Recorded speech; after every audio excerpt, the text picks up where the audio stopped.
Last night episode గురించి మాట్లాడుకుంటే రాము రాథోడ్ ఒక పాట పాడుతాడు.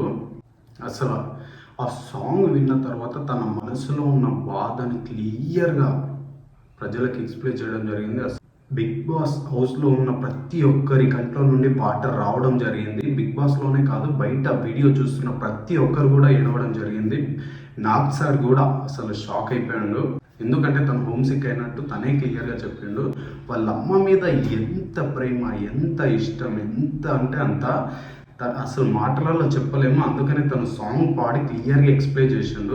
ఆ పాట విన్న తర్వాత తల్లి మీద ఎంత ప్రేమ ఉందో రాముకు క్లియర్గా అర్థమైంది. పేరెంట్స్ అంటే ఎంత ఇష్టమో తను అక్కడ ఉండలేకపోతుండు. లాస్ట్ 2-3 వీక్స్ నుండి తను క్లియర్గా చెప్పేస్తున్నాడు. ఏది వచ్చినా గివ్ అప్ ఇచ్చేస్తున్నాడు. అంటే అక్కడ అర్థం చేసుకున్నాం మనం ఆల్రెడీ. రాము వెళ్ళిపోతాడేమో అన్నట్లు ఉండే, కాకపోతే తను ఒక బెస్ట్ ప్లేయర్లా ఉండే. బట్ అక్కడ తను ఉండలేకపోయాడు. దానివల్ల తనంతకు తనే సెల్ఫ్ ఎలిమినేషన్ చేసేసుకున్నాడు. ఇదంతా పక్కకు పెడితే తను బయటికి వెళ్ళి చాలా మంచిగా సక్సెస్ అవ్వాలని మనస్ఫూర్తిగా కోరుకుందాం. ఎందుకంటే తను చాలా మంచోడు. నేనైతే తన లైవ్లో చూసినాక నేను మరీ ఇంత మంచోడని అయితే అసలు ఎక్స్పెక్ట్ చేయలేదు. బిగ్ బాస్ హౌస్లోకి వచ్చినాక క్లియర్గా అర్థమైంది తను అనుకున్న దానికంటే చాలా మంచోడని.